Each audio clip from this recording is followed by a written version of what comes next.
Hey Rosa, guess what? Hey Stanley, what's up? Is everything okay? Yeah, everything's fine. In fact, it's better than fine. It's amazing. Unbelievable, in fact. Wow, okay. What's got you so worked up? Well, you know that the company that my dad gave me has kind of been on the decline for a while now. Yeah? Hang on, but if they want to invest in the company and get it to a point where it's earning a lot, why did you sell it to them? If it could be brought up to that point, why didn't you keep the company so that you could get the rewards and higher wage when it was finally doing well? Well, they kind of said that they wouldn't invest in the company or do anything with it unless I sold it to them. Oh, wow. It kind of sounds to me like they scammed you out of the business a little bit. Nah, they were alright. They paid me quite a lot of money for the company, and you know that my heart was never really into managing it. That's why I was doing so awful in the first place. Now, with this money, I'll finally be able to do what I've always wanted to do with my life, live in luxury and comfort and never have to lift a finger or work ever again. Oh, they've paid you enough so that you can do that? Well, I mean, it would allow me to do that for a little while. Obviously, if I just go around spending it on everything, then I'd run out in no time. But that's what banks are for. I'll just get someone to invest some of the money in stocks or bonds or something, and then I'll be able to sustain my wealth for however long I want. It's a foolproof plan. Oh, well, that's good. Maybe we should invest it in some things for the future. You know, like when we get older, it would be nice to have some things set in stone so that we won't have to worry about getting older. You never know what could happen, so it would be good to save a bit of money just in case. What are you on about? You know, putting money away for the both of us. I mean, you don't want to end up with nothing in our life later, do you? Well, obviously not, but you seem to have misunderstood something. What's that? This money isn't for you. This isn't my money. Huh? What are you on about? We always share everything. We have done that for the last 10 years that we've been married. I don't understand why you're saying that you're not going to share this money with me. Well, it's simple, really. It's because I'm not staying with you. Why would I share my money with my ex-wife? Ex-wife? After all, it would be kind of stupid of me to get a few $1,000,000 and then split it all 50-50 with my ex-wife. I'm not that much of an idiot. This is my money, and I'm gonna do whatever I want with it, which includes not giving in to an old, worn-out, tired woman who definitely can't keep up with my new image. Hang on, I'm so confused. What are you going on about?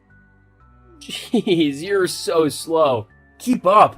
I'll spell this out nice and clearly for you, so that you can actually understand what I'm saying with that tiny brain of yours. I'm divorcing you. You're divorcing me? Yup, that's what I said. But why?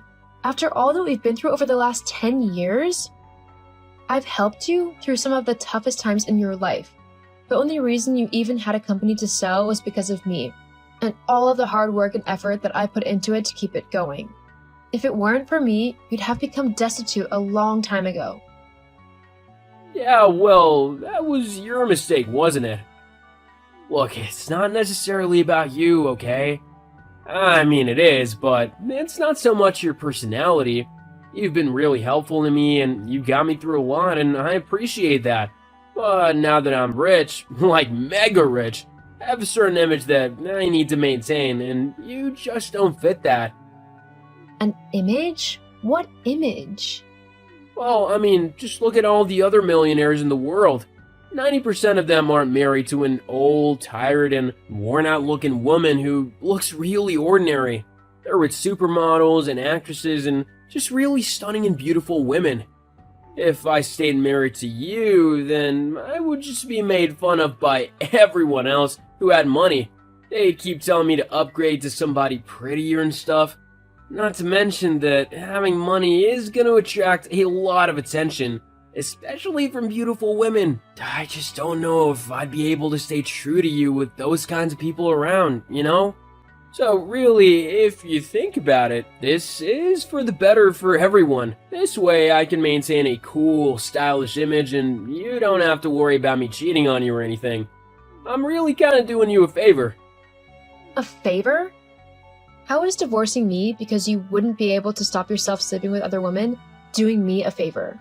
Well, I mean, you might not see it like that now, but it is.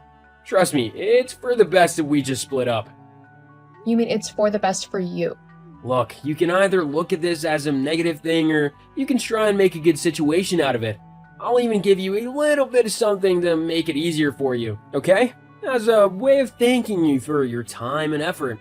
How does $20,000 sound? I can't believe you.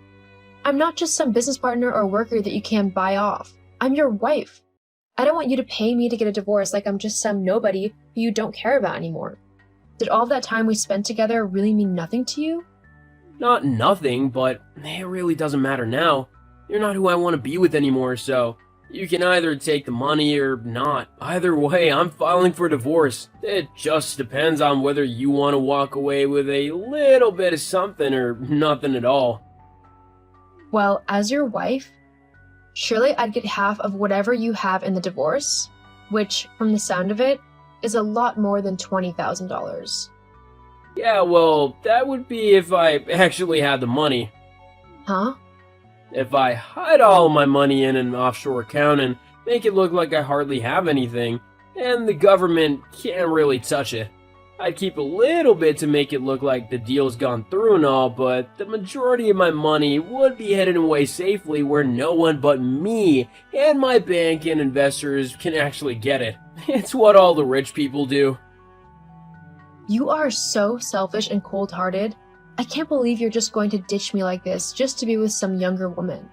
It's really shallow of you. It wouldn't just be any woman. She'd be a supermodel. Anyone in my shoes would do the same. No, I really don't think that they would. Well, it doesn't matter now. You can keep the house if you want. I'm gonna buy myself a new one anyway, so there'd be no point in me having it. I'll also send the divorce papers over soon. Please sign them as quickly as you can. I want to get this divorce over and done with so that I can start going out and having a bit of fun. Something tells me whether I sign the papers or not, you'll still be out having fun. In fact, that's probably what you're doing right now, isn't it? I'm not gonna dignify that with a reply. Yeah, I thought so. Hello, Mr. Dwight. My name's Rosa Swan. I know I'm kind of messaging out of the blue here, but I heard that you recently bought out a new company. Is that right? Hello, Rosa. Yes, that's right. You can call me Marcus, by the way. Is there something I can help you with? Yes, actually, there is. The new company that you took over is actually the one that my ex-husband used to own. Now, as I'm sure you've already discovered for yourself, he wasn't the best owner of a company. In fact, he was pretty bad at it. Yes, I kind of found that out. A lot of his records are all over the place, and actually sorting out all the data and everything else to do with the company is a bit hectic. There is a period of time where the documents seem all organized, but a few months later, they go straight back to being disorganized again. Yes, well, for a time I actually worked at the company as CEO. That was around the time that the documents and all of the paperwork actually made sense. I was very good at my job and I know a lot about the company. I actually kept it from going under for a long time.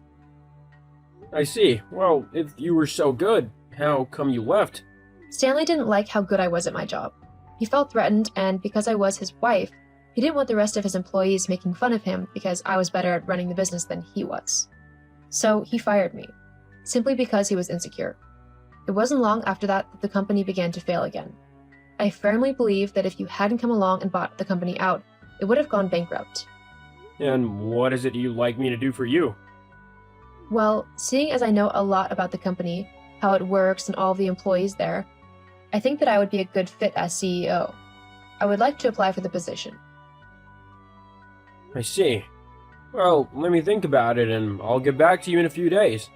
This isn't really the most conventional way to get a job, but I like the fact that you're going after what you want and that you actually know the company and how it works.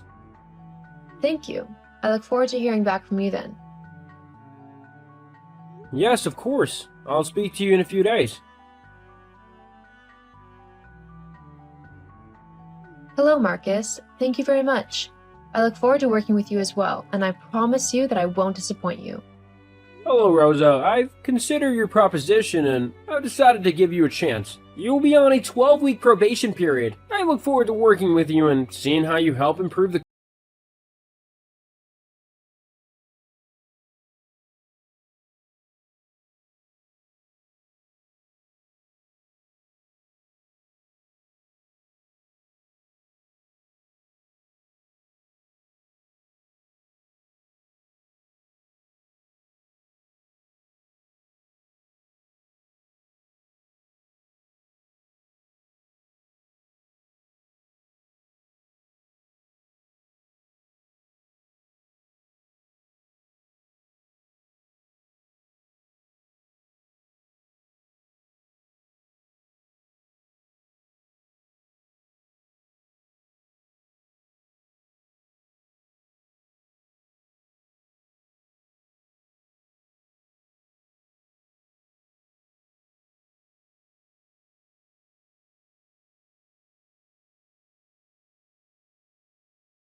I owe over a course of time or something.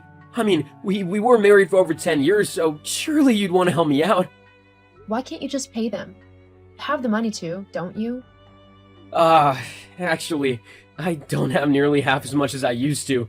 If anything, I've only got a fraction of my money left. Oh, Yeah, my investor guy made a series about investments and I ended up losing millions. I don't have the money to pay the government what I owe them. If I can't pay, then they'll put me in jail. So please, can you help me? no, I don't think I can. Sorry. What? Why not? I know you don't have a lot of money, but surely you can do something to help me. Actually, I'm doing really well for myself. Huh? Yeah, after you divorced me, I decided that I wasn't going to just sit around and do nothing, feeling sorry for myself. And now that you no longer owned your company, I decided to get my old job back as CEO. You've heard how well your old company is doing, no doubt. Well, that's mostly thanks to me and Marcus. We've really turned the place around. We're earning millions every year. So then, you can help me, can't you? No, What? Why not? You got the money. I might have the money. However, if I bail you out of the situation, then you would learn nothing. You got yourself into this mess by trying to hide your money away and not acting responsibly with it. You need to deal with the consequences of that now. I'm sure that if you talk to the government, you can sort something out where you pay them back what you owe. But it's my money. I shouldn't have to give the government any of it. Well, if that's the attitude you're going to have, then have a nice time in jail. I can't believe you won't help me. What have I ever done to you? I'm not going to dignify that with an answer. Anyway, I've got to get back to work. Good luck with your problem. I hope it works out for you. I really do. Wait, Rosa! Goodbye, Stanley. In the end, Stanley didn't go to jail for his tax evasion. However, he was forced to give the government what he had left of his money, and then worked out a scheme with them where he could pay back the rest of what he owed. As for me, I continued to work for Marcus at our company, and we managed to make it one of the most successful and well-known companies in the world. We're earning a fair bit of money on a yearly basis, although we always make sure to pay our taxes. After all, we don't want to end up losing it all simply because we didn't want to support our government and pay what we owed. I've also started seeing someone new, and unlike Stanley, I'm not with him simply because he looks nice. Substance is always better than appearance.